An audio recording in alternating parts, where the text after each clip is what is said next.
Let's talk about Freudenberg in 2019. Where is Freudenberg these days? Well, we're in a wide range of markets, right? We're here in Detroit, so we're focused today heavily around auto. Automotive is collectively across all of our different businesses 44 or so % of the overall revenue. That's into automotive OE across, again, 10 different lines of business, though, right? So we're doing well. 18 was a good year, the 9th year in a row for record revenue, sales, and also record profitability. So that's a nice story. You know, operationally, strategically, we're moving in the right direction. We are cautious about 19. There's a lot of uncertainty out there with respect to trade issues, the U.S.-China situation, U.S.-EU, even the finalization of the new NAFTA, if you will, USMCA. A lot of uncertainty there. Brexit, when we talk about Freudenberg globally and in Europe. So we're cautious there and being careful, continuing to invest in R&D for sure, but also watching our expense level, trying to see what happens with the market. Much of the discussion happens really at the manufacturer's level right now, and the suppliers aren't getting the attention that they're the focus these days. But the worry about recession, the worry about job losses and so forth, that actually affects you quite dramatically too, doesn't it? Sure it does, right? I mean, as it relates to, for instance, the President's campaign or possibility of the 232 auto parts tariffs, right? Carr recently had a publication analyzing what the potential effect of that would be. Just that action alone, right? And on a U.S. basis, if I remember the report correctly, it was 370,000 jobs that could be affected, right? So that's an indication of this uncertainty that's out there. Does that happen? What effect? Its content or cost of the vehicle to the consumer, goes up. Then fewer units sold, which translates then perhaps to job loss. We're coming off a situation where we have been growing as a company, right? We're again, I shared the top line as well as the profitability. Our workforce in North America grew last year 4.5%, something like that, from about 10,200 to just a little shy of 11,000, 10,800 or so. So we're growing, and that's where we want to go, right? We want to continue to invest and grow. But these trade initiatives, could have an impact on the economy and our markets in a big way.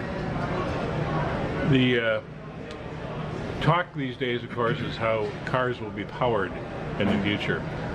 China is getting deep into the electrified vehicles, and this country seems to be a little bit sluggish about moving that direction. But there is a trend, and how is Freudenberg holding up to the trend? Yeah.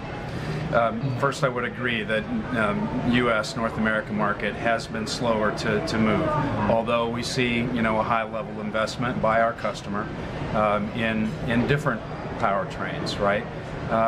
Our view is that maybe by 2030 we would see about 30% adoption and growing over time from there. We actually just had a little bit of an internal summit or roundtable with some experts in the summer last year that was attended by the leaders of our primary automotive-facing businesses to really understand as best as possible from the experts what they see coming, right? So it's a diverse picture. The internal combustion engine's not going away in this market for sure.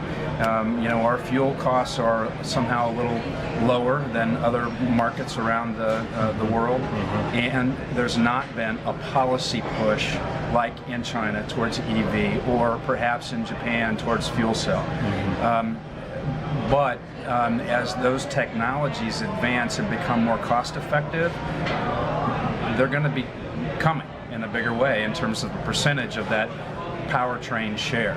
So we go along with that. We've been in fuel cell technology for some time, 2 decades at least, and our Freudenberg Sealing Technologies business, that's our largest business group, made an acquisition to strengthen their knowledge and technical capability in fuel cell last year. That was European-based. We also are in battery technology as a component provider in a number of different, specific pieces or aspects within a battery system. Earlier this year, we took an additional stake in a battery, Michigan-based battery technology company, not automotive facing, Exalt Energy. It's based in Midland. Their focus is heavy industrial, marine, truck, bus applications. So with that acquisition, we're now in battery systems, right? Not just the component manufacturer of key elements into the battery system, but the whole system itself. So we are transforming ourselves there, in particular our sealing technologies business, from a heavy focus on internal combustion to more and more attention in R&D in both fuel cell and battery technology. Well, congratulations on a good report. Freudenberg is an amazing corporation, and thanks for your time. Appreciate it, Bob.